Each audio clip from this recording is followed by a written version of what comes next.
हा सत्संग संत रामपालजी महाराजांचा असून मराठी भाषिक भक्त समाजास सहज समजावे म्हणून हिंदी भाषेतून मराठी भाषेत रूपांतरित करण्यात आलेले आहे.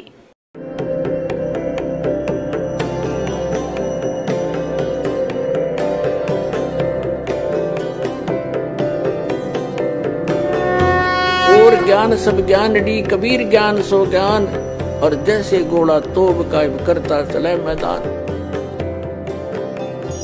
जगद्गुरु तत्वदर्शी संत रामपालजी महाराजांचे अमृत वचन सर्व पवित्र धर्मांच्या व पवित्र शास्त्रांच्या आधारावर. परमपिता परमात्मा पूर्ण ब्रह्म साऱ्या सृष्टीचे रचनाहार कुल मालिक कबीर परमेश्वरजी कबीर साहेबजी हे आपले जनक आहेत. हे आपले हमदर्द आहेत. हे आपले परमपिता आहेत. आपल्या दुःखांना पाहून हे परमात्मा खूप दुःखी होतात आणि प्रयत्न करतात की कुठल्याही प्रकारे या भोळ्या आत्म्यांना यांच्या मूळ स्थानाचा शोध लागेल. हे कुठून आले आहेत आणि कोणत्या कारणास्तव इथं आले आहेत आणि इथं जे हे जीवन जगत आहेत हे किती कष्टमय आयुष्य घालवत आहेत. परंतु जिथं आपण राहतो, ज्या भगवंताच्या ज्या मालकाच्या छायेत आपण राहतो, हा काळ भगवान आहे. गीतेच्या अध्याय नंबर 11च्या श्लोक नंबर 32 मध्ये हे सांगतात, मी काळ आहे अर्जुन आणि सर्व लोकांचा नाश करण्यासाठी मी अवतार घेतला आहे. श्रीकृष्णाच्या रूपातून बाहेर येऊन तो बोलत होता. काळ आपलं विराट रूप दाखवत होता. श्रीकृष्ण काळ नव्हते. श्रीकृष्णांनी कधीही स्वतःला काळ म्हटलं नाही. नंतरही कधी त्यांनी स्वतःला काळ म्हटलं नाही. हा काळ का म्हणवून घेतो? याला एक रोग जडलेला आहे. 1,00,000 मानवरूपी प्राण्यांचा नित्य आहार करण्याचा आणि 1,25,00,000ची उत्पत्ती करण्याचा. ज्या कारणाने हा इथे आपल्याला आपल्या आहारासाठी थांबवून ठेवतो. जसं परमात्म्याने येऊन याच्या वास्तविकतेबाबत आपल्याला सांगताना कशी उदाहरणं दिली दात्याने, की जसे कसाई बकरे पाळतो, त्याने त्या बकऱ्यांना अनेक सुविधा दिलेल्या असतात, प्रदान केलेल्या असतात. एक शेड बनवतो ऊन आणि थंडीपासून बचाव करण्यासाठी. कुरणाची व्यवस्था करतो. एक पाण्याचा छोटासा हौद बांधतो त्यांना पाण्याची सुविधा देण्यासाठी. तर ते भोळे प्राणी असं समजतात की हा जो आमचा मालक हा खूपच सज्जन माणूस आहे. आमच्या सोयी गैरसोयींचा किती विचार करतो.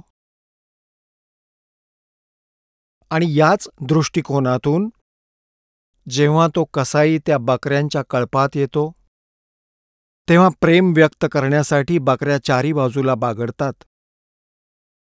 एक सज्जन व्यक्ती समजून काही तर आपले पाय उचलून त्याला प्रेम द्यायचा प्रयत्न करतात. आलिंगन देऊ पाहतात की याने आम्हाला किती सोयी दिल्या आहेत. पुण्यात्म्यांनो, हे जेवढे पशुपक्षी प्राणी जीवजंतू आहेत, हे तेच आत्मे आहेत जे कधी मनुष्य पण राहिलेले आहेत.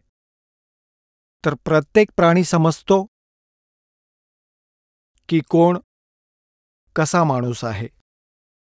जसं एखादी व्यक्ती आपण पाहतो प्राण्यांना सांभाळतो एखाद्या घरच्या सदस्यासारखं, त्यांना चारा घालतो, त्यांना न्हाऊ घालतो, पाणी पाजतो. तो जेव्हा त्यांच्या जवळ जातो तर त्याला चाटतात, ते त्याच्या हाताला असं प्रेम देतात की हा खूप चांगला माणूस आहे. तर अशाच प्रकारे ही बकरं त्या कसायाला, आपल्या शत्रूला एक सज्जन व्यक्ती समजून त्याला प्रेम देण्यासाठी त्याचे हात चाटतात. त्याने असा हात लावलेला असतो, नीट पाहत असतो याच्यात किती मांस तयार झाले. ते मात्र चाटत असतात, असं समजून की आमची किती काळजी घेतोय, खूप सज्जन आहे. कसाई मात्र विचार करतो की किती मांस तयार झाले, हा कितीला विकला जाईल. पुण्यात्म्यांनो, परमेश्वर कबीर देवजींनी येऊन आम्हाला हे ज्ञान दिले. सतलोकातून चालत आले, आपल्या त्या सुखस्थानाहून, त्या सुखसागराहून चालत आले, जिथे कसलेच कष्ट नाहीत, जन्म नाही, मृत्यू नाही, आजार नाहीत, म्हातारपण नाही. त्यांनी सांगितलं की तुम्ही इथल्या सुविधा पाहून, की किती मोठी पृथ्वी आहे, किती छान ऋतू आहेत, कधी गरमी आहे, कधी थंडी आहे, वेळेनुसार, कारण गरमीची देखील आवश्यकता आहे शरीराला, नाहीतर ते गळून जाईल. आणि कशा सुविधा दिल्या आहेत, जसे गहू आहेत, चणे, बाजरी, ज्वारी, सफरचंद, संत्री, काजू, बेदाणे, आणि सुंदर झरे वाहत आहेत, नद्या वाहत आहेत. पृथ्वीच्या पोटात गोड पाणी, खारं पाणी सगळं उपलब्ध आहे. ह्या सुविधांना पाहून आम्ही हा विचार करतो की भगवंत किती चांगले आहेत, आमचे मालिक किती चांगले आहेत, आमच्यासाठी किती चांगल्या सुविधा प्रदान केल्या आहेत. आणि जशी ती बकरं त्या कसायाला किती सज्जन व्यक्ती मानतात, कारण त्यांची बुद्धी एवढाच विचार करू शकते. आणि ज्यावेळी त्या बकऱ्यांना कसाई घेऊन जातो, चांगला सौदा झाला 10-15 बकऱ्यांचा, तर तो हे पाहत नाही की कोणाचा मुलगा मरेल, कोणाची मुलगी, कोणाची आई, कोणाचा बाप. येतो एक काठी घेऊन आणि त्यातून आणि घेऊन जातो. कोणीही असो, पाहत नाही कोण कोणाचं आहे. तर त्यावेळेस जेव्हा काही बकरं बाहेर काढून नेली जातात, राहिलेले बकरे इकडे तिकडे सैरावैरा पळत राहतात. त्यांच्या लक्षात येतं की आता काहीतरी अघटित घडणार आहे, याची जाणीव त्यांना होते. तर पुण्यात्म्यांनो, परमात्मा कबीरजींनी आपल्याला सांगितलं की जिथं तुम्ही राहत आहात ते या काळाचं स्थान आहे, कसायाचं स्थान आहे. इथे कोणी प्राणी सुखी नाही आणि कोणाचाही एका क्षणाचा विश्वास नाही कधी मृत्यू होईल. ह्या सुविधा पाहून आपण विचार करतो की किती चांगला परमेश्वर आहे आपला. आणि जेव्हा आपण पाहतो दुर्घटनेमध्ये एकाच परिवारातले 11 सदस्य मेले आणि एकच म्हातारा वाचला, तर कुठे गेला दयाळूपणा त्या भगवंताचा जिथे आपण राहत आहोत. काही भोळे आत्मे इतके ज्ञानहीन झाले आहेत की आमचा तर देवावरचा विश्वासच उडाला आहे. भगवंताला तर म्हणतात की खूप दयाळू आहे आणि इथं एकही काम दयाळूपणाचं नाहीये. तर पुण्यात्म्यांनो, ज्ञानाविना आपण असे तर्क करून दुप्पट दुःखी होतो.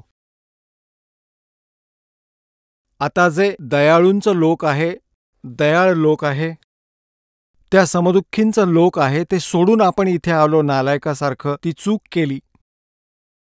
आणि जोपर्यंत आपण तिथं जात नाही तोपर्यंत आम्ही सुखी होऊ शकत नाही.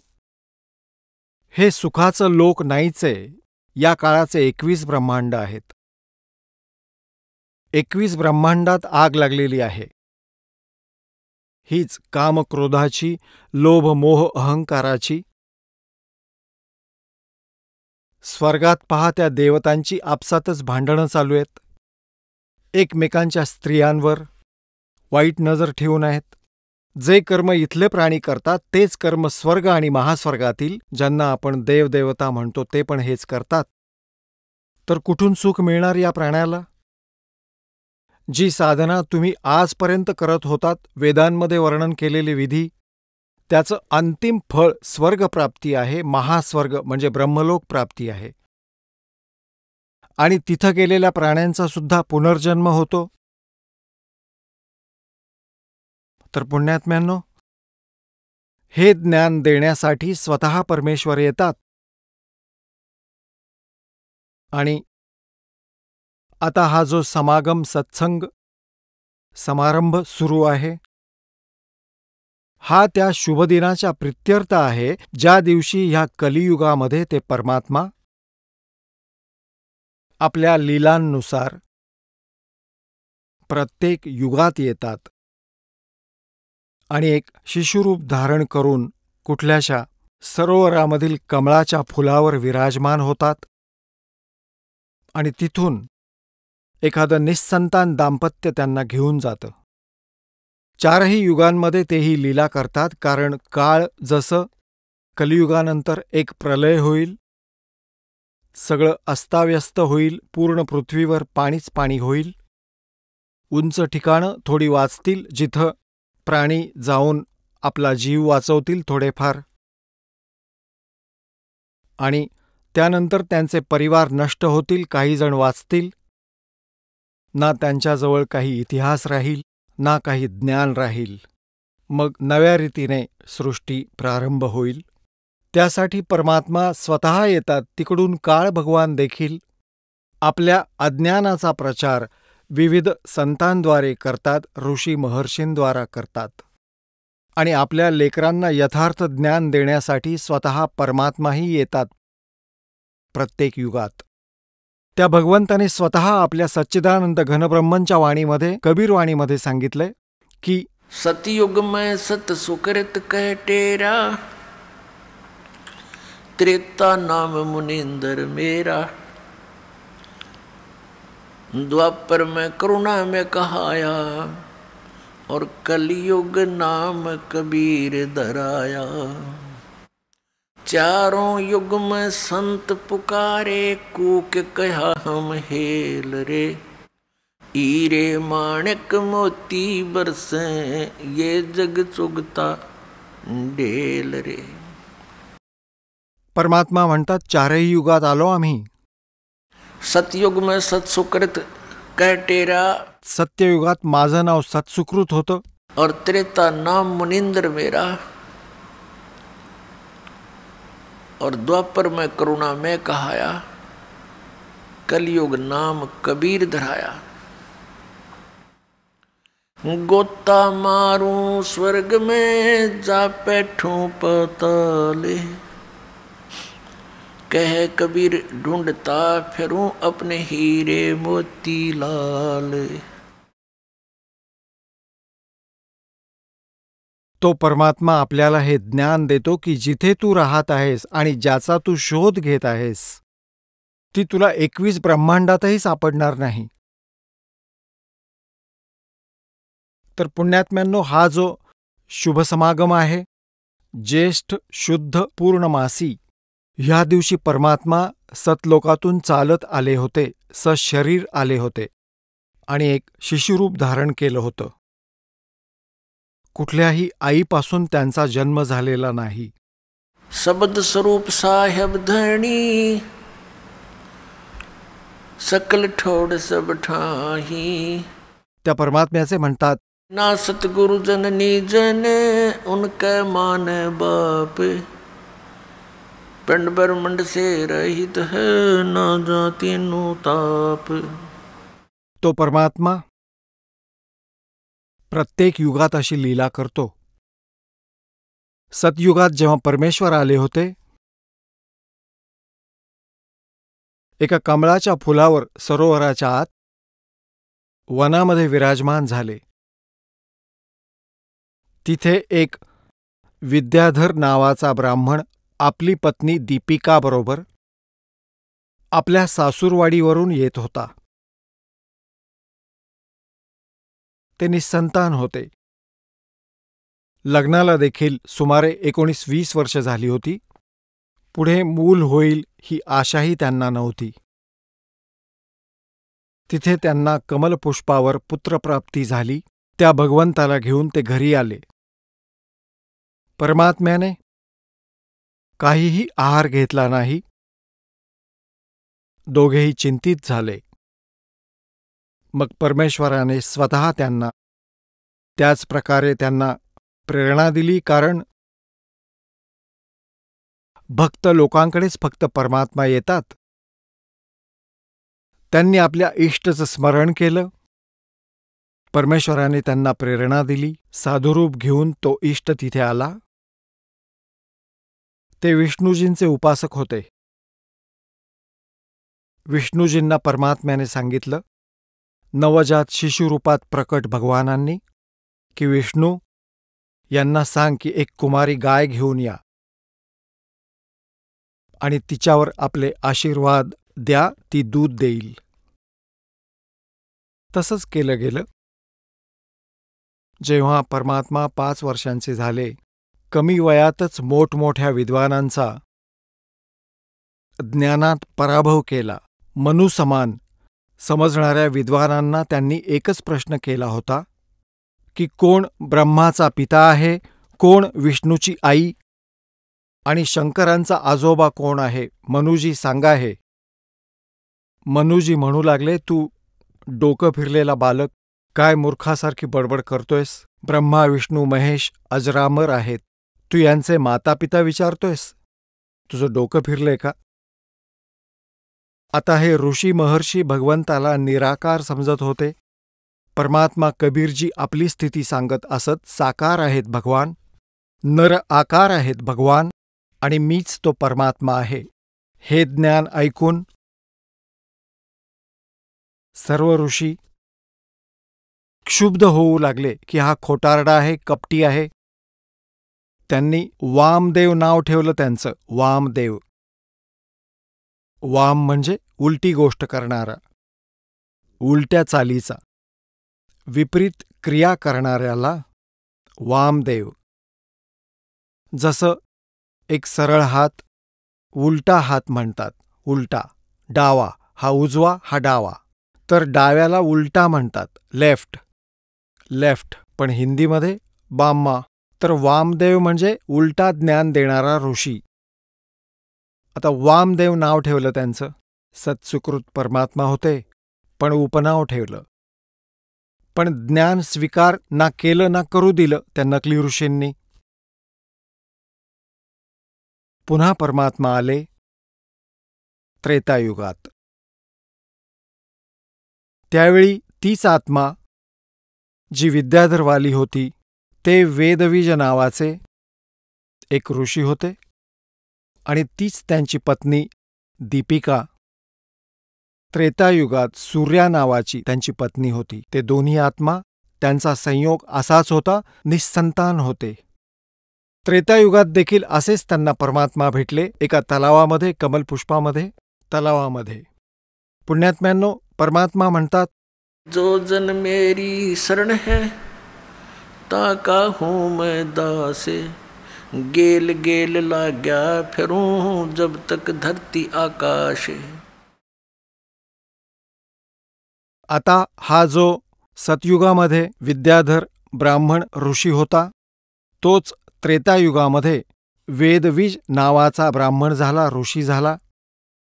परमात्म्याची कृपा दाट होती. आणि पुण्यात्म्यांनो, भगवान असे कर्म बनवतो. बालकरूपात सेवा दिली, पालनपोषण केलं. भगवंताच्या ज्ञानाला त्यांनी मानलं नाही, कारण आपल्या पुत्राची गोष्ट तर बहुतेक वेळा मातापिता कमीच ऐकतात, त्याला लहान समजून. आणि ते परमात्मा सांगत की मी भगवान आहे, माझी भक्ती करा ब्राह्मणांनो. वेदवीज आणि सूर्या, तुम्ही माझी भक्ती करा. जेव्हा सरळ सांगत असत तेव्हा रागावत असत, तू आमचा आजोबा झालायस, आम्ही तर स्वतःच जगद्गुरू आहोत. तू आमचा पुत्र असून, म्हणजे पुत्रासारखंच पालनपोषण करून, ते तर असं प्रेम करत होते, समजत होते, प्रेमही देत होते, रागवत असत, धमकावत असत, मुलासारखं. त्यांनी नाही ऐकलं, पण त्यांचे कर्म बनवले गेले चांगले. त्यांना सेवा दिली, बालकरूपात पालनपोषण करणं, कपडे घालणं, दूध पाजणं. थोडंफार नजरेपासून दूर केले तरी प्रेम झालं, कारण ते भगवान होते. एका छोट्या बालकाच्याच क्रिया आम व्यक्ती मातापित्यांना किती प्रभावित करू शकतात. कधी उड्या मारणं, कधी हसणं, कधी रडणं. आणि हे तर भगवान खेळत होते त्यांच्या कुशीमध्ये. तर अशा प्रकारे त्यांचं विशेष प्रेम. कधी परमात्मा नजरेआड होत, संध्याकाळी घरी येत नसत. तर पूर्ण रात्र बसून राहून हे विचार करीत की हे भगवंता, माझ्या बाळाला काय झालं. भटकत राहत त्यांचं कर्म बनवलं. मग पुढे जाऊन ती जी दीपिकावाली म्हणजे सूर्यावाली आत्मा होती ती कमाली बनली. आणि वेदवीज नावाचा जो ब्राह्मण होता तो पुढे जाऊन स्वामी रामानंद नावाचे ब्राह्मण बनले. आता परमात्मा म्हणतात, मैं रोवत हूँ सृष्टि को, सृष्टि रोवे मोहे, कहे कबीर इस वियोग को, समझ न सकता कोई. परमात्मा आपले पिता आहेत. ते म्हणतात, मी तुझ्यासाठी रडत आहे, भटकत आहे, आणि तू मला शोधतोयस, मला पाहतोयस, मला त्या गुहांमध्ये, पहाडांमध्ये, दगडांमध्ये, नाहीतर कुठल्याशा सरोवरातल्या पाण्यात, तलावात, दर्यात, नाहीतर कुठे देऊळ बांधून मूर्ती बनवून त्यात मला शोधतोयस. मी तुम्हाला शोधत आहे, मी तुमच्यासाठी रडत आहे, तुम्ही माझ्यासाठी रडत आहात. आपल्या या वियोगाला, आपल्या या दुराव्याला आता कसं समजावू तुला, तू समजत नाहीयेस. तू मला ईश्वर न मानता एक आम जनसाधारण मानून माझ्यापासून दूर जात आहेस. ह्या काळाच्या दूतांनी तू प्रभावित झाला आहेस आणि या अज्ञानाने ओतप्रोत भरलेला आहेस. हे पुण्यात्म्यांनो, परमात्म्याची थोडीशी त्रेतायुगात अवतरल्याची झलक सांगतो, ऐकवतो. त्रेतायुगात परमात्मा मुनींद्र नावाने, एका ऋषीच्या नावाने ज्ञानप्रसार करत असत.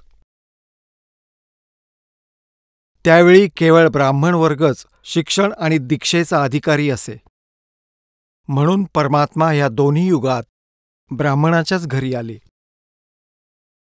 म्हणजे ऋषी बनून आपल्या मुलांना ज्ञान देता येऊ शकेल. तर ऋषी बनून ठिकठिकाणी गेले, त्या नकली ऋषींबरोबर गोष्टी केल्या.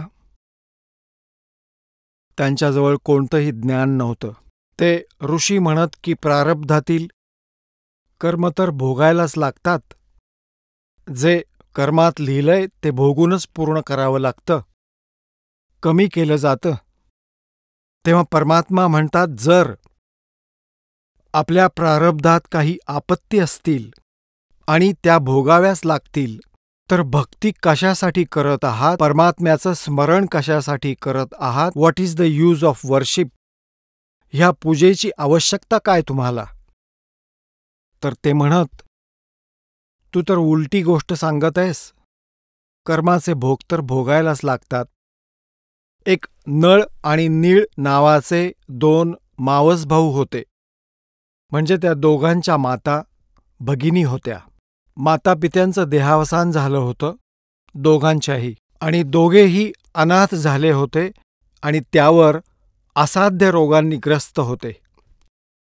त्यासाठी ते घर तर काही राहिलं नाही. विचार केला की कुठल्या आश्रमात जाऊन राहू. तिथे जाऊन ऋषीमुनींना भेटले, त्यांना विनंती केली की आम्ही असे असे दुःखी आहोत. तर सुरुवातीला तर ते ऋषीमुनी त्यांना काही जंतरमंतर, काही श्लोक किंवा साधना सांगत की तुम्ही अशी अशी भक्ती करा, मंत्र म्हणा. त्यातून काही लाभ झाला नाही तर ते म्हणत असत की हे तुमच्या प्रारब्धामध्ये लिहिलेलं संकट आहे बेटा, हे तर भोगूनच पूर्ण करावं लागेल. परंतु आत्म्याला ह्या गोष्टी रुचत नाहीत, त्या संतुष्ट करत नाहीत. म्हणून तो तिथून काही इतर ठिकाणी प्रयत्न करत राहतो की कदाचित तिकडे आराम पडेल.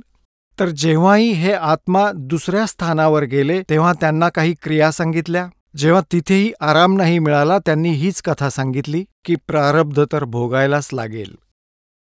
तिसऱ्या ठिकाणी गेले, चौथ्या ठिकाणी गेले, मग कुणी सांगितलं की हे 3 तापांचे भोग आहेत. 3 तापांच्या अंतर्गत कोण येतात, जसे प्रेतबाधा, पितृबाधा किंवा काही देवबाधा. कुणी जंतरमंतर केला असेल, कुणी शाप दिला असेल. तर असंही म्हणत की हे मंत्रांनी जात नाहीत. प्रथम मंत्र देत असत, पण त्याने काही उपाय नाही झाला की सांगत की हे 3 तापांचं संकटही जाऊ शकत नाही, हे भोगावंच लागेल. तुम्ही कर्मच असे केले आहेत, शेवटी असं सांगत असत.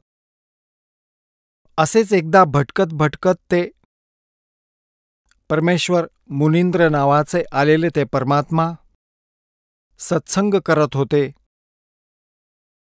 आता ते दोघे हताश तर झाले होते, पण आत्मा हार मानत नाही. तिला माहितीये की काही शक्ती आहे जी दुःखीला सुखी करते. तो आहे कोणी मालिक, कोणी परमात्मा आहे. ते दोघेही त्यांच्या सत्संगात आले. त्या ऋषींजवळ बसले बराच वेळ. तिथं बसले थोडा वेळ, कारण ते खरं खरं सांगतील असं वाटलं. बाकीचे सगळे उलटं ज्ञान देत होते. तिथे 150 व्यक्ती हजर होते. नळ आणि नीळ पण तिथे जाऊन बसले. सत्संग ऐकला. थोडा अविश्वास वाटला. मनाला पटत नव्हतं की हा महात्मा सगळं विपरीत सांगतोय. परंतु तिथे उपस्थित असलेल्या इतर भक्तांना ते भेटले. ते म्हणाले की आधी आम्ही खूप दुःखी होतो, आम्हाला खूप सुख मिळालं, आशीर्वादानेच लाभ प्राप्त झाला, आमच्या भक्ती करण्याने हा लाभ झाला. तर त्यांच्या मनाला बरं वाटलं, संतोष वाटला त्यांना थोडा. जसेही ते आशीर्वाद घेण्यासाठी परमात्म्याच्या जवळ आले, दीक्षा तर म्हणाले नंतर पाहू, आधी प्रणाम तर करू. तर जसे ते प्रणाम करण्यासाठी परमात्म्याच्या जवळ आले, परमात्म्याने आशीर्वादाचा हात त्यांच्या शिरावर ठेवला. दोघेही स्वस्थ झाले. एकमेकांकडे पाहतायत की हे काय झालं, जणू शरीरावरून 100 मण वजन उतरवलं असावं. दोघांनी चरणावर लोळण घेतली, फुटून फुटून रडू लागले. हे भगवान, आम्हाला नव्हतं माहीत की परमात्मा पृथ्वीवर आले आहेत. आम्ही खूप भटकलो होतो. आम्ही सगळे जंतर मंतर ज्यांनी जे सांगितलं ते आम्ही भगवान केलं होतं. आम्हाला कुठेही आराम नाही मिळाला. आम्ही तर आत्महत्या करायचा विचार केला होता की आता काही दिवसात शांती नाही मिळाली तर हे जीवन नरकासमान झालं. हे भगवान, खूप दया केलीत तुम्ही. परमात्मा म्हणाले, बाळा, ही तर फर्स्ट एड आहे. तुमच्या जीवनात न जाणो अजून किती दुःख आहेत. त्यासाठी मी तुम्हाला भक्ती सांगतो, ते मंत्र तुम्हाला करावे लागतील. तुम्ही असं नका समजू की छू मंतरने सगळी पीडा संपून जाईल. हे तर यासाठी सांगतोय की आम्ही समर्थ आहोत. हे फक्त तुम्हाला एक ट्रायल दिलीये आपली, एक सॅम्पल दाखवलाय की आम्ही कोण आहोत. म्हणाले की महाराज, आम्हाला उपदेश द्या, आम्ही आपले दास आहोत. दोघांना दीक्षा दिली, भक्ती करा मुलांनो, या मंत्राचा जप करा, करत रहा.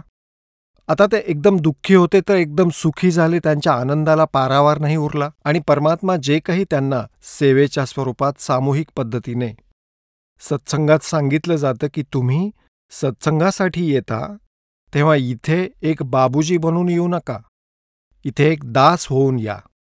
एक जसं हॉस्पिटलमध्ये रुग्ण जातो, मग तो कितीही मोठा अधिकारी असो, कितीही मोठा श्रीमंत असो, ज्या वेळेला त्या रुग्णाला असं समजतं की त्याच्या तपासणीत काहीतरी गडबड आढळलीये आणि त्याचं शरीर ठीक नाहीये आणि तो डॉक्टरांकडे जातो आणि डॉक्टर म्हणतात की जा तपासणी कर, तर त्यावेळी त्याला तो त्या क्षणाची वाट पाहतो की तपासणीत काय येईल. तो विसरून जातो की मी कोण आहे, मी कोणी अधिकारी आहे किंवा शेठ आहे. त्यावेळी तो स्वतःला रुग्ण समजतो. असा भाव तुमचा सत्संगात राहिला पाहिजे. इथं असं केल्यामुळे काय लाभ होईल? कबीर परमेश्वरांची ही अमरवाणी आहे. त्यांची अमरवाणी फायनल आहे. त्यांनी सांगितलंय ते सत्य आहे. कहते संत मिलन को आइए, तज माया अभिमान, जो जो कदम आगे रखे, एक एक यज्ञ समान. संत मिलन को चालिए और तज माया अभिमान, और जो जो कदम आगे रखे सो सो यज्ञ समान. आता पहा, एका यज्ञासाठी केवढा पैसा लागतो, आणि हा यज्ञ तर फुकट होतो. ह्या विधीने तुम्ही सत्संगासाठी याल तर अधीर होऊन या आणि विनम्र होऊन या. ह्या अहंकार रूपी राक्षसाला पूर्ण संपवून टाका, आपल्यापासून दूर करा, की बस दूर राहा, तुझा माझा काही संबंध राहिलेला नाही, कारण आता मी भक्त झालोय. आणि हा राक्षस अहंकार जो आहे सगळ्यात मोठा शत्रू आहे आपला. जशी रावणाने भगवान शिवाची भक्ती केली, भक्ती अशी केली की कोणी करू शकणार नाही, धडापासून कापून डोकी अर्पण केली, ती पुन्हा प्राप्त झाली, पण अहंकार गेला नाही. तर जशी शांती भगवान शिवापासून मिळणार होती ती नाही मिळाली. अहंकारामुळे कुत्र्यासारखं मरण आलं आणि राक्षस म्हणवला. तर अभिमान खूप वाईट आहे. भगवान आणि अभिमान यांचा ॲक्सिडेंट आहे. नॉर्थ साऊथ पोल समजा, ते कधी एकत्र येऊ शकत नाहीत. मग या दुष्टाला आपण का पाळायचं? आणि काय अभिमान या जीवाचा एका क्षणात प्राण निघून जाईल? 2 मिनिटात जाळून येतील, मग गाढवं लोळतील राखेत. कसला अभिमान बाळगताय तुम्ही? लकवा आल्यावर तोंडात माशा येतात जातात, काय अभिमान त्याचा? तर ह्याने जे काम करायचंय ते करवून घ्या. आणि जसे तुम्ही सत्संगासाठी येता तशी ज्यांना शक्य आहे तशी सेवा करण्याचा प्रयत्न करावा. काही जणांनी भांडी घासावी, काहींनी स्वयंपाकघरात थोडीफार मदत करावी, कोणी सतरंजा घालाव्यात. तर अशा प्रकारची सेवा करता येते. आणि वृद्ध वयस्कर आजारी इथं जास्त येतात, त्यांना प्रेम द्या, सहकार्य करा, मदत करा. तर अशा प्रकारे आत्म्यातलं पुण्य वाढेल, एक प्रकारची नम्रता येईल. तर कबीर परमेश्वरांकडे, मुनींद्रजींकडे, विशेष करून दुःखी लोकच येत. सुखी तर त्यांच्याकडे जायचे, त्या नकली ऋषींकडे, कारण की ते तर महिम्याचे भुके. चांगला आदर देत, शेठ आला तर त्याला वेगळी खुर्ची देणार, तो राजा त्याला वेगळी खोली देणार, आणि मग तो 10,000 रुपये देणार, त्याची स्तुती करणार. म्हणून ते यासाठी शेठ तिकडे जायचे, त्यांना तिथे मान मिळे. आणि परमात्म्याच्या दरबारात आले तर एकाच सतरंजीवर बसण्याचा आदेश असतो, भले कोणीही येवो. तर संत तेच असतात. आणि तिथे कुठला आदर सत्कार नसतो कोणाचा, आणि अनादरही नसतो कोणाचा, कारण तिथे विद्यार्थी हेच भक्त असतात. आध्यात्मिक गुरु जो असतो तो आध्यात्मिक शिक्षकच असतो. तर अशा प्रकारे तर आता पुण्यात्म्यांनो, जे हे म्हणतात की बाबा प्रारब्धामध्ये कर्मात लिहिलेलं, भाग्यात लिहिलेलं दुःख हे भोगावं लागतं, हा तर पापकर्माचा दंड आहे. आणि मग ते म्हणतात की भगवंताचा मंत्र घ्या, त्याचा जप करा, भक्ती करा, म्हणजे पुढे सुखी व्हाल. आता कोणाच्या पायात काटा मोडला असेल आणि खोल जाऊन तुटला असेल, त्याला स्वतःला कळत नाही की दुःख कशामुळे होतंय. किंवा त्याला जरी माहीत असलं की काटा मोडला आहे, तर तो कोणाकडे तरी जाईल, तो त्याला सांगेल की तुझ्या दुखण्याचं कारण तुझ्या पायात मोडलेला काटा आहे. आणि काटा तर काढता येणार नाही, तो तर तसाच राहील. तू हे बूट घाल, आणि बूट घाल म्हणजे भविष्यात पुढे तुला काटा टोचणार नाही. तर पुण्यात्म्यांनो, काटा मोडलेल्या पायात बूट घालता येत नाही, तर तो काटा काढा आणि मग त्याला सल्ला द्या की बूट वापरत जा, नाहीतर पुन्हा काटा टोचेल. तर मग ती काटा टोचल्याने दुःखित व्यक्ती, तिला खूप कळतं की काट्याने किती वेदना होते. आता तो कधीच बूट काढणार नाही. खूपच काळजी घेईल की यापुढे परत ती आपत्ती येऊ नये. तर याच प्रकारे परमात्मा म्हणतात, जसा आपल्या प्रारब्धरूपी पापकर्माचा काटा टोचला आहे आणि तो काटा काढला तरच सुख मिळेल, मग तुम्हाला सल्ला दिला जाईल की या मर्यादेत राहा, ही भक्ती करत राहा. तर तो प्राणी कधीही मर्यादा सोडणार नाही आणि भक्ती सोडणार नाही, या भयाने की तशी वीज परत आपल्यावर पडू नये, परत ती आपत्ती, ते संकट येऊ नये. किती वाईट हाल झाले होते आपले. तर मग तो कधीच भक्ती सोडू शकत नाही आणि सरळ चालू लागतो. तर अशाच प्रकारे परमात्मा त्यांना सल्ला देत असत उपस्थित भक्तांना. आणि तिथे परमात्म्याजवळ, कबीर साहेबांजवळ म्हणजेच मुनींद्रजींजवळ विशेष करून ते दुःखी लोकच येत असत. कोणी मनोरुग्ण, कोणी भूतबाधेने पीडित झालेले, कोणाला देवांनी शाप दिलेला, कोणाला ऋषीमुनींनी शाप दिलेला, किंवा कोणी प्रारब्धातल्या कष्टांनी त्रासलेला, कोणी शारीरिक रोगांनी ग्रस्त. आणि परमात्मा तर आमचे भगवान आहेत, ते तर आपल्या मुलांची सगळी दुःख दूर करतात. तर तिथे वृद्ध, आजारी, दुःखी लोक येत असत. तर भगवान सल्ला देत असत की बाबा, वृद्ध आजारी लोकांची मदत केली पाहिजे, तिरस्कार करू नका. कहते कुष्टी होवे संत बंदगी कीजिए, हो वैश्या के विश्वास चरण चित दीजिए.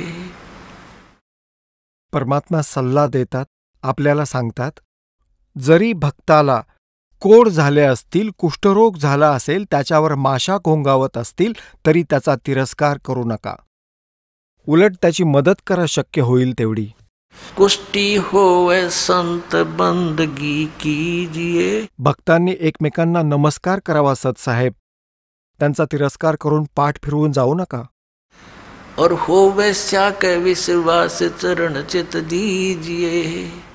जर कोणी भगिनी, कोणी आपली कर्मवश गणिकाही झाली असेल, वेश्यावृत्ती करत असेल आणि ती सत्संगासाठी आली, म्हणतात तिचाही तिरस्कार करू नका, तिलाही साधू समजा। कारण की आपण सगळे अशा जगात राहतो जिथे न जाणे कोण कधी काय चूक करेल, आणि आपण काय करतो की स्वतःचे दोष न बघता दुसऱ्याच्या छोट्या दोषालाही मोठा समजून त्याचा तिरस्कार करतो। हेही आमच्या अज्ञानाचंच कारण आहे। आता जसं पुण्यात्म्यांनो कोणी चोर आहे, डाकू आहे आणि कोणी दुराचारी आहे, जर तो सत्संगात आलाच नाही तर त्याला हे कसं कळणार की हे पाप करतोय तो? ज्या क्षेत्रात तो राहतो त्या परिसरात तो अडकलेला आहे, त्यामुळे तो बिघडतच चाललेला आहे। आता जसं कापड मळलेलं असेल, जोपर्यंत त्याला पाणी लागत नाही, साबणाचा प्रयोग होत नाही त्यावर, तोपर्यंत मळ कसा निघणार? तर अशा प्रकारे परमात्मा, परमेश्वर कबीरजी म्हणजे मुनींद्रजी आपल्या उपस्थित श्रोत्यांना, भक्तांना शिकवण देत असत।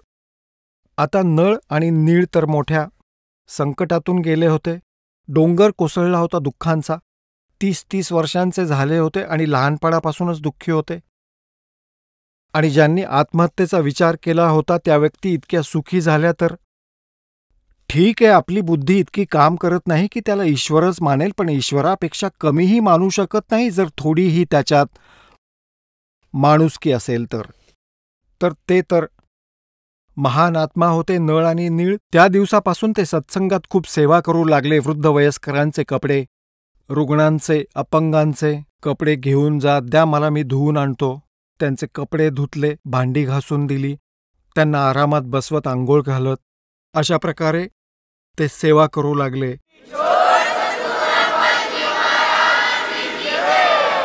चला आता आपण त्या श्रद्धाळूंचे अनुभव जाणून घेऊयात ज्यांनी जगद्गुरु तत्वदर्शी संत रामपालजी महाराजांकडून नामदीक्षा प्राप्त केलेली आहे, तसेच त्यांच्याद्वारे सांगितलेल्या भक्ती मार्गावर चालत आहेत। नमस्कार। नमस्कार। आपलं नाव? प्रमोद रावसाहेब भापकर। आपण कुठून आलात? अहमदनगर डिस्ट्रिक्ट, महाराष्ट्र। आपला व्यवसाय काय आहे? माझा ठिबक सिंचनचा व्यवसाय आहे। संपूर्ण नगर जिल्ह्यामध्ये मी सर्व लोकांना, दुकानदारांना होलसेलमध्ये ठिबक सिंचनचे पार्ट्स विकतो। संत रामपालजी महाराजांची गुरुदीक्षा आपण कधी घेतली? संत रामपाल यांची दीक्षा मी 13 ऑगस्ट 2013 मध्ये घेतली। संत रामपालजी महाराज यांची दीक्षा घेण्या अगोदर आपण व आपला परिवार कोणती भक्ती साधना करत होतात? संत रामपालजी गुरुजी यांची दीक्षा घेण्यापूर्वी आमच्या घरामध्ये सर्व देव देवतेंची पूजा चालायची। सोमवारी शंकर, मंगळवारी देवी, बुधवार सोडला की गुरुवारी दत्त, शुक्रवारी देवी, शनिवारी शनी आणि रविवारी खंडोबा। आमच्या परंपरेनुसार आमचं कुलदैवत हे भैरवनाथ आहे आणि तुळजादेवी ही एक आमचं आहे। तर दरवर्षी आमची आई दर महिन्याला 2-2 रुपये बाजूला काढून नवरात्रामध्ये तुळजा भवानीला आमच्या घरातील 2 व्यक्ती किंवा 1 व्यक्ती जायची। त्या ठिकाणी गेल्यानंतर सर्व त्या ठिकाणी असणारी विधी करायची, त्या ठिकाणी असणारा एक भोगी किंवा त्या ठिकाणी जे कोणी असेल पुजारी त्यांच्याकडे राहायचे आणि देवी देवताला त्या ठिकाणी निवेद दाखवायचे। ही अखंडित परंपरा चालू होती। ही परंपरा चालू असताना आमच्या घरामध्ये गणपती बसायचा, गणपती झाला की महालक्ष्मी बसायचा। मी लहान असायचो, आईबरोबर कधी कधी मी कीर्तनाला पण जायचो, पण मला कळत नसायचं की या ठिकाणी काय आहे म्हणून, परंतु घरात तर चालूच असायचं हे। आणि 10वीत असताना अचानकपणे घरामध्ये कोणी जायला नव्हतं तुळजापूरला नवरात्रीमध्ये 3ऱ्या माळीला 4थ्या माळीला, आणि माझ्यावर तो प्रसंग आला। आईने पैसे दिले आणि सांगितलं या ठिकाणी असं असं आपला भोपी आहे, त्या ठिकाणी राहायचं आणि त्या असणाऱ्या तुळजादेवीच्या ठिकाणी नैवेद्य दाखवायचं वगैरे। मी आपलं गेलो त्या ठिकाणी, तिथं राहिलो, येताना सोलापूरला पिक्चर पाहिले आणि आलो। असं असताना आई आमची घरामध्ये एवढी भक्ती करत होती, सर्व चालू होतं. गणपतीला मी गणपतीमध्ये गणपती बसवायचो, नाचायचो, दांगाडदिंगाड करायचो. आणि अचानक आमच्या आईला 80 साली कॅन्सर झाला. एवढी भक्ती करत असताना कॅन्सर झालेला आहे, सगळं झालेलं आहे. मग मी कोणी सांगायचं तू मृत्युंजय मंत्र कर, काही कर, जमिनीवर झोप, आणि मी ते करायचो. मुंबईमध्ये टाटासारख्या असणाऱ्या हॉस्पिटलमध्ये पण आईने ट्रीटमेंट घेतली. कोणी मांत्रिक भेटला तर मांत्रिकाकडे जायची, मांत्रिकाचे औषधं घ्यायची, पण आईला काही फरक पडला नाही. आणि 1982 साली आमची आई देवाज्ञ झाली. मग मी पोरका झालो, इतका पोरका झालो की या ठिकाणी आईवरचं छत्र गेल्यानंतर मला काही समजेना. इकडं तिकडं सैराटसारखं मी फिरू राहिलो. 2 महिने मी घरातनं निघून गेलो, बॉम्बेला राहिलो आणि बॉम्बेमधनं परत आलो. आल्यानंतर मला आमच्या मोठ्या भावानी आणि मला पाहिलं नगरमध्ये, ते घरी घेऊन आले. आणि घरी आणल्यानंतर मला समजून सांगितलं. आणि तिथून पुढे मी पुण्याला बहिणीने माझा सांभाळ केला. आणि 12वी ते M.Com पर्यंत पुण्यामध्ये BMC कॉलेजमधनं मी M.Com झालो.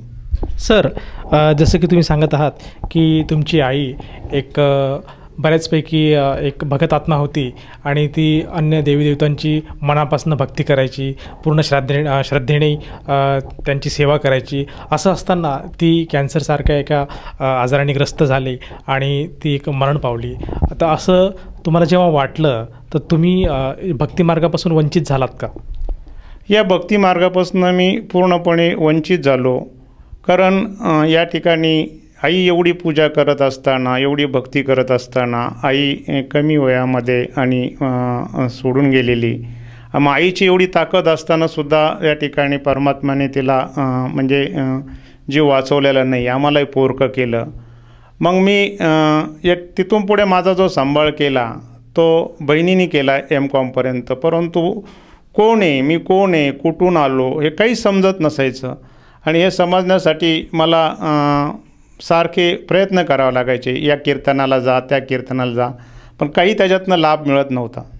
सर, हे जे भक्तिसाधना आपल्या आईद्वारे आपल्याला जी मिळाली होती ती भक्तिसाधना तर आपण करतच होतात. आणि त्यानंतर आपण कुठल्या पंथाशी किंवा कुठल्या संघटनेशी निगडीत होतात का? त्यानंतर काय झालं की 2001 साली की नगरमध्ये सिद्ध समाधी नावाचा एक कोर्स आला. त्याला आपण SSY म्हणतात. SSY म्हणजे सिद्ध समाधी योग. आणि त्या सिद्ध समाधी योगामध्ये मी जोडलं गेलो. त्या सिद्ध समाधी योगामध्ये मला प्राणायामचं नॉलेज मिळालं. अन्नमय कोश, मनोमय कोश, विज्ञानमय कोश, आनंदमय कोश, ही पंचकोश शुद्धी झाली. आणि या पंचकोश शुद्धीमध्ये मला कळालं की मी कोण आहे, कुठून आलो. हे मी शरीर नाही, माझं शरीर नाही आहे, हे पंचमहाभूताचं शरीर आहे. जल, पृथ्वी, आकाश, वायू, अग्नी. मग शरीर तर पंचमहाभूताचं आहे. मग हा जीव कोणाचा आहे? मग जीव जर आत्मा असेल तर हा परमात्माचा आहे. मग परमात्मा कोण? मग मला त्या ठिकाणी जेव्हा SSY केला त्यावेळेस परमात्माची शोध घेण्याची आवड निर्माण झाली. मग SSYमध्ये असताना मी SSYचा टीचरही झालो. टीचर झाल्यानंतर मी बेंगलोरला ऋषी प्रभाकर यांच्या खाली प्राथमिक टीचर घेतलं. फर्स्ट स्टेज घेतली, सेकंड स्टेज घेतली, थर्ड स्टेज घेतली. मला त्यांनी पैठणसारख्या शहरामध्ये SSYचे बॅचेस घेण्याची परवानगी दिली. तिथं बॅचेस घेतल्या. मी त्यांना भजनं म्हणून दाखवायला लागलो. हे पंचकोश शुद्धीचं नॉलेज द्यायला लागलो. 17 दिवसाचा कोर्स केला. त्यांना ज्ञान देऊ लागलो. पण त्याच्यामध्ये मला मोक्ष काही दिसेना. त्याच्यामध्ये काय दिसलं मला? ही शारीरिक शुद्धी आहे. अरे शारीरिक शुद्धी तर हे तर शरीर मातीचं मातीतच मिळणार आहे. हे पंचमहाभूताचं शरीर आहे. जल, पृथ्वी, आकाश, वायू, अग्नी. मग आत्मा हा परमात्मा कोण आहे? मी आमच्या SSYच्या असणाऱ्या टीचर लोकांना यांच्याशी विचारायचो की परमात्मा कोण आहे, काय आहे. ते काहीच सांगायचे नाही. प्राणायामच्या नॉलेजमध्ये मला कनिष्ठ, मध्यमा, ज्येष्ठ, मूळ कमळ, नाभी कमळ, हृदय कमळ याचं सर्व नॉलेज आहे. मला वेगवेगळ्या सिद्ध्या प्राप्त होत होत्या. परंतु मला कुठल्याही सिद्धीमध्ये अडकायचं नव्हतं. मला पाहिजे नव्हता परमात्मा. मग मी SSYमध्ये खूप गावोगावी जाऊन प्रचार केला. प्रचार केल्यानंतर त्या ठिकाणी बॅचेसही घेतल्या. माझा व्यवसाय ठिबकचा असताना की मला लहानपणापासूनच आवड होती समाजसेवा करायची आणि त्याच्यात वाहून घेण्याची. मग SSY करताना 2007 साली मला रामद्वार जळगाव कबीरपंथी त्या ठिकाणी एक पत्रक मिळालं, असं की त्याच्यामध्ये सृष्टी रचना दाखवलेली होती की काय परमात्मा कोण आहे, त्याच्यामध्ये रसातळ ब्रह्मांड याचं दाखवलं. आणि त्या ठिकाणी असणारे एक शिष्य त्यांनी मला रामद्वारला घेऊन गेले. मग रामद्वारला घेऊन गेल्यानंतर मी SSYमधनं माझं अंग काढून घेतलं. आपल्याला त्या ठिकाणी परमात्मा भेटला आणि त्या असणाऱ्या रामद्वाराची जळगावमधली साधना मी करत राहिलो आणि माझ्या पूर्ण कुटुंबाला त्या रामद्वारला जोडलं. मी माझ्याबरोबर पैठणच्या शहरामध्ये असणारे इतर माझे मित्र परिवार यांनाही जोडलं गेलं. रामद्वारमध्ये असणारे चालक त्यांनी ओळखलं की याच्यामध्ये खूप मोठ्या प्रमाणामध्ये ताकद आहे आणि याला गुरुपदावर बसवा म्हणून त्यांनी मला सत्संग घ्यायला सांगितले त्या ठिकाणी. आणि मग मी पैठणसारख्या शहरामध्ये रामद्वारचे सत्संग तिथले शिष्य यायचे त्यांच्याबरोबर सत्संग घ्यायला लागलो. सर, जसं की तुम्ही सांगत आहात की तुम्ही रामद्वार या पंथाशी निगडीत होतात आणि त्या भक्ती साधनातून तुम्ही एक प्रवचन करते सुद्धा झाले होते आणि प्रवर्तक म्हणून तुम्ही ते सत्संग घेत होते आणि लोकांना अनुग्रह देत होते. तर असं असताना तुम्हाला असं का वाटलं की संत रामपालजी महाराजांचं ज्ञान तुम्ही घ्यावा आणि त्यांची शिकवण तुम्ही घ्यावी? रामद्वारामध्ये जात असताना त्या ठिकाणी जो मंत्र दिलेला होता तो येत्या जात्या सोसामध्ये राम राम राम राम राम हा मंत्र होता. तर या ठिकाणी मी अहमदनगरमध्ये राहत असताना त्या ठिकाणी संत रामपाल गुरुजीचे एक शिष्य आमच्या घरी येत होते आणि घरी येत असताना त्या घरामध्ये मोठं एक कॅलेंडर होतं आणि त्या कॅलेंडरवर आपल्या देहाचं चित्र दाखवलं होतं, 10वं द्वार, 11वं द्वार, 12वं द्वार. आणि त्यांच्याशी चर्चा झाली आणि चर्चा झालेली असताना मग ते म्हणायचे तुमच्या पंथामध्ये आणि आमच्यामध्ये बरंच साम्य आहे, कारण रामद्वारामध्ये सर्व कर्मकांड सोडलेलं होतं, कुठल्या प्रकारची देवदेवतेंची पूजा करत नव्हतं, काही नव्हतं. मग असं असताना एके दिवशी त्यांच्या गाडीमधनं मी रोज जायचो आणि यायचो आणि संत रामपाल गुरुजींच्या आरत्या लागायची, दुपारची आरती, संध्या आरती. आणि त्या आरतीमध्ये ज्या देवदेवतींचं वर्णन केलं जायचं आणि त्याच्यामध्ये इडा नाडी, पीडा नाडी, सुषुम्ना नाडी याचं वर्णन यायचं आणि ते मला भावलं की ते गदगद व्हायचं अंगामध्ये, शरीरामध्ये की इडा नाडी, पीडा नाडी, सूर्यनाडी, चंद्रनाडी, शरीरातल्या 72,000 नाड्यांचं मला नॉलेज होतं आणि याच्यामध्ये नक्की परमात्मा असेल असं मला वाटलं. असं असतानाच माझे असणारे सिनियर टीचर SSYचे ते जालन्यामधले या शिष्यांनी सांगितलं, त्यांनी दीक्षा घेतली. अरे बापरे, मी SSYचा टीचर असताना आपल्यापेक्षा सिनियर टीचरनी ही संत रामपाल गुरुजींची दीक्षा घेतली, म्हणजे याच्यामध्ये काहीतरी 100% परमात्मा असणार. आणि 3-4 दिवसामध्येच मला योग आला. संत रामपाल गुरुजी यांनी मला शरणागत मिळालं आणि त्यांच्या चरणामध्ये मी 13 ऑगस्ट 2013 साली मला संत रामपाल गुरुजी यांच्याकडने पहिला मंत्र भेटला आणि पहिल्या मंत्रामध्येच मला तिथं मिळाल्यानंतरच संपूर्ण प्राणायामचं आठवण आली की हा प्राणायामपेक्षाही भारी मंत्र आहे, की या शरीरामध्ये असणाऱ्या देवदेवतेंचं मंत्र आहे आणि शरीरामध्ये जे काही मूळ कमळ, नाभी कमळ, हृदय कमळ, कंठ कमळ, त्रिगोटी हा मंत्र पाहिल्यानंतर मी इतकं भावलो की मला त्याच्याशिवाय काही सुचतच नव्हतं. आणि बरवाल्याहून मंत्र घेतल्यानंतर गाडीमध्ये तिकडनं येताना आमचा सतत तोच मंत्र चालायचा. सर, संत रामपालजी महाराजांकडनं आपण नामदीक्षा घेतल्यानंतर आपल्याला व आपल्या परिवाराला काय काय लाभ प्राप्त झाले? मी संत रामपाल गुरुजी महाराजांची दीक्षा घ्यायला गेलो त्याच दिवशी रामद्वारचा माणूस आमच्या घरी येऊन बसला आणि त्या शिष्याने, रामद्वारमधील असणाऱ्या शिष्याने घरच्यांना भ्रमित केलं. तिकडनं आल्यानंतर 1 महिनाभर घरामध्ये माझी भक्ती चालायची. मी संत रामपाल गुरुजींची भक्ती चालू ठेवली, मंत्र चालू ठेवला. आणि ज्यावेळी मी संत रामपाल गुरुजींना भेटायला गेलो त्यावेळेस मी संत रामपाल गुरुजींना सांगितलं आहे की माझी रामद्वारची साधना चालू होती आणि मी इकडे आलेलो आहे, परंतु माझी मिसेस काही येत नाही. तर गुरुजी म्हणाले, बेटा तू भक्ती चालू ठेव, ते 100% येतील. आणि 1 महिन्यामध्ये असा चमत्कार झाला की आपल्या शिष्याच्या घरी सत्संग चालू होता आणि शिष्यांच्या घरी मी माझ्या मिसेसला आणि 2 मुलींना घेऊन गेलो. आणि त्या ठिकाणी ती म्हणली मला उद्याच मंत्र घ्यायला जायचा. परमात्म्याची शक्ती पाहून मला इतका आनंद झाला. मी एकटा जोडलो, आता माझे 3ही चाकं माझ्या 2 मुली आणि मिसेस याच्यामध्ये जोडल्या जातील. दुसऱ्या दिवशी त्यांनाही बरवाल्याला पाठवलं. मी पण गेलो आणि त्यांनी दीक्षा घेतली आणि आम्ही 4घंही एकरूप झालो. आणि त्याच्यामध्ये त्या असणाऱ्या संत रामपाल गुरुजी यांचा मंत्र 4घांचे आमच्या घरामध्ये एक झाला आणि एकनिष्ठाने आमच्या घरामध्ये भक्ती चालू राहिली. सर, जसं तुम्ही सांगत आहात की तुम्ही मनोभावी संत रामपालजी महाराजांना पुकार केली की माझी पत्नी आणि माझी मुलं या भक्ती साधनेपासून वंचित नको राहायला, आणि परमात्माने तुमची तुमची जी मागणी होती ती पूर्ण केली आणि तुमचा परिवार आज संत रामपालजी महाराजांची भक्ती करतात.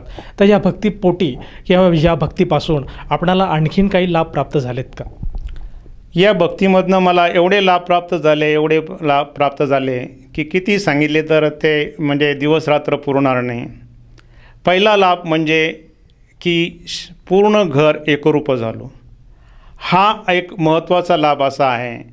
दुसरा लाभ असा आहे की आज माझी एक मुलगी CA फायनलला आहे, दुसरी MScला आहे आणि कॉलेजमधल्या मुलं मुली हे सत्संग, हे मंत्र घेणं हे ॲक्सेप्ट करत नाही. परंतु माझ्या दोन्हीही मुली हे ज्ञानाने जोडल्या गेल्या. या ज्ञानाने असं जोडल्या गेल्या की माझी मुलगी SP कॉलेजमध्ये असताना एस्कॉनचे लोक तिच्याकडे आले आणि एस्कॉनचे लोक आल्यानंतर तिला समजून सांगायला लागले. तर माझ्या मुलीने 2-3 प्रश्न विचारले एस्कॉनच्या लोकांना की बुवा गीतेच्या अध्यायामध्ये ओम तत् सत सांगितले, त्याचे अर्थ सांगा. तर ते एस्कॉनच्या लोकांना ते सांगता नाही आलं. मी परमात्म्याला म्हटलं जिंकलो मी. माझ्या मुली आज अर्धा तास ती SP कॉलेजमध्ये त्या लोकांशी चर्चा करत होती आणि संपूर्ण कॉलेजमधले आजूबाजूचे लोक पाहत होते ही मुलगी काय बोलते. म्हणजे सांगण्याचा उद्देश असा की एकरूप होणं आणि ज्ञानाने जोडणं जाणं हे महत्त्वाचं असतं. म्हणजे दीक्षा घ्यायची कोणी सांगितलं म्हणून नाही किंवा कुठल्या व्यक्तीने सांगितलं हे जाऊ नये, परंतु मी, मिसेस आणि दोन्ही मुली यांना ज्ञानाने जोडले गेलो. गीता काय सांगते, कुराण काय सांगतं, बायबल काय सांगतं, 18 शास्त्र पुराण काय सांगतं, या सर्व सत्संगाचा उलगडा हळूहळू पुढे आम्हाला सगळ्यांनाच होत गेला. सर, जसं तुम्ही सांगत आहात की संत रामपालजी महाराजांच्या सान्निध्यात किंवा त्यांच्यापासून भक्ती साधना घेतल्यानंतर आपण आपला परिवार एकरूप झाले आणि सद्भक्तीला लागले. परंतु असं असताना या भक्ती साधनेतनं आपल्याला कुठल्या प्रकारचा शारीरिक, मानसिक किंवा आर्थिक काही लाभ प्राप्त झाला का?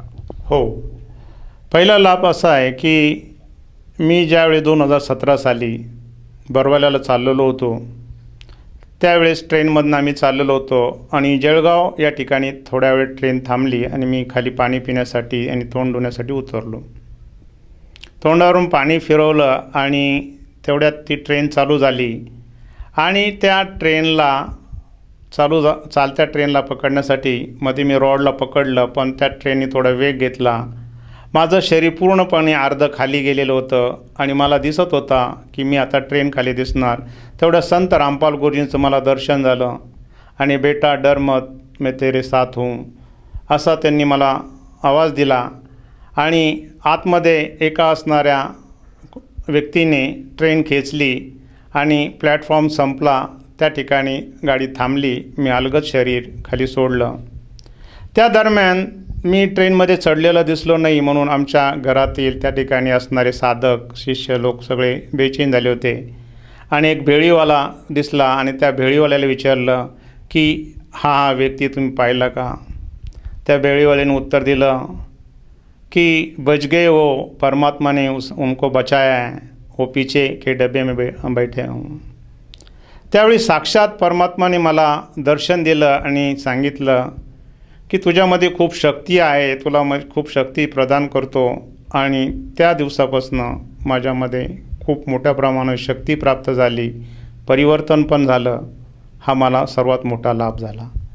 दुसरा एक लाभ असा आहे की व्यवसायासाठी एक जुनी गाडी घेण्यासाठी गेलो आणि नवीन गाडी परमात्म्याने दिली आणि व्यवसाय कसा होतो काय माहीत नाही, पण रोज जो काही व्यवसाय होतो तो दुपटी तिपटीने वाढला. म्हणजे यालाच नॉन डुईंग म्हणतात. जो परमात्मा आहे काही न करता, म्हणजे जे काय आहे तुम्ही भक्तीमध्ये राहा, सद्भक्तीमध्ये राहा, जो काय आहे तो परमात्माच करतो. तिसरी गोष्ट अशी की या एवढ्या असणाऱ्या म्हणजे कर्मकांडामधनं वाचवलं, कुठल्याही प्रकारच्या की जे काही कर्मकांड असतं त्या कर्मकांडमधनं आम्ही चौघांनाही वाचवलं. सर, तुम्ही सांगत आहात की संत रामपालजी महाराजांकडनं आपल्याला जी भक्ती साधना मिळाली त्याच्यापासून बरेचसे लाभ मिळाले. असं असताना तुम्ही तुमच्याबरोबर जे अगोदर जी तुम्ही भक्ती साधना करत होतात त्या पंथातल्या लोकांना काय संदेश देऊ इच्छिता? पहिली गोष्ट की मी लोकांना संदेश देण्यासाठी नाही तर मी प्रार्थना विनंती करू शकतो की तुम्ही बायबल, गीता, कुराण हे सगळं उघडून पहा. गीता काय सांगते, बायबल काय सांगतं, 18 शास्त्र पुराण काय सांगतं. संत रामपाल गुरुजींनी सगळं प्रमाणासहित सांगितलेलं आहे की कोण आहे परमात्मा, काय. आम्ही जे काही कुठल्याही देवदेवतेंची पूजा सोडलेली नाही आहे की देवदेवतेंचीच पूजा करतो आम्ही. मूळ कमळ, नाभी कमळ, विष्णू कमळ, कंठकमळ, गणेशजी, ब्रह्मा, सावित्री, लक्ष्मी, विष्णू, दुर्गा माता. लोक म्हणतात तुम्ही भक्ती सोडली, पण आम्ही भक्ती शास्त्रानुसार करतो. शास्त्रामध्ये काय सांगितलेलं आहे, जसं आपल्या मोबाईलमध्ये चॅनल असतं तसं आपल्या शरीरामध्येच आहेत गणेशजी, ब्रह्मा, सावित्री, लक्ष्मी, विष्णू, शंकर. सिद्ध समाधीचं योगचं नॉलेज असल्यामुळे मला 72,000 नाड्यांचं थोडंफार नॉलेज होतं. आणि संत रामपाल गुरुजींचे जे मंत्र आहे तर पहिला मंत्र तर हाच दिलेला आहे की गणेशजी, ब्रह्मा, सावित्री, लक्ष्मी, विष्णू, कंठकमळ, त्रिगोटी. दुसरा मंत्र 100 दिलेला आहे. मी विनंती करू शकतो की जुगजुग जुगजुग देहाची गाडी हरिनामाची आहे गोडी. सर्व तीर्थ पाहूया, सर्व तीर्थ पाहूया, रामाच्या गावाला जाऊया. शरीर तर पंचमहाभूताचं आहे, या आत्म्याला तर रामाच्या गावाला जायचं आहे. मग तो राम कोणता, आधी राम कोणता, हे जगामध्ये सांगणारे फक्त एकच तत्वदर्शी संत म्हणजे संत रामपाल गुरुजी. गीतेमध्ये सुद्धा कृष्णाला अर्जुनाने प्रश्न विचारला, मला पूर्ण शांती आणि समाधान लाभण्यासाठी काय करावं लागेल, तर कृष्णाने अर्जुनाला सांगितलं तत्वदर्शी संताकडे जावं लागेल. जगामध्ये तत्वदर्शी संत एकच असतात, ते म्हणजे संत रामपाल गुरुजी. मी विनंती करतो माझे जे काही व्यक्ती भगिनी किंवा बंधू भगिनी असतील, तुम्ही ज्ञानाने जोडा. कुठेही हरे कृष्ण हरे राम ओम नमो शिवाय हा मंत्र दिलेला नाही. गीतेमध्ये सांगितलेले ओम तत्सत. मग ओम तत्सत या शब्दाचा तुम्ही अभ्यास करा, ज्ञानाने जोडा. सर, जर कोणा व्यक्तीला संत रामपालजी महाराजांकडनं नामदीक्षा घ्यायची असेल तर ती व्यक्ती नामदीक्षा कशी घेऊ शकेल? तर TV चॅनलवर खाली टेलिफोन नंबर येतात, त्या टेलिफोनवर फोन करायचे आणि तुम्हाला जवळ असणाऱ्या तुमच्या डिस्ट्रिक्टमध्ये नामदान सेंटर सांगितलं जाईल. त्या ठिकाणाहून तुम्हाला पुस्तक सेवा नामदानसुद्धा मिळेल. धन्यवाद सतसाहेब.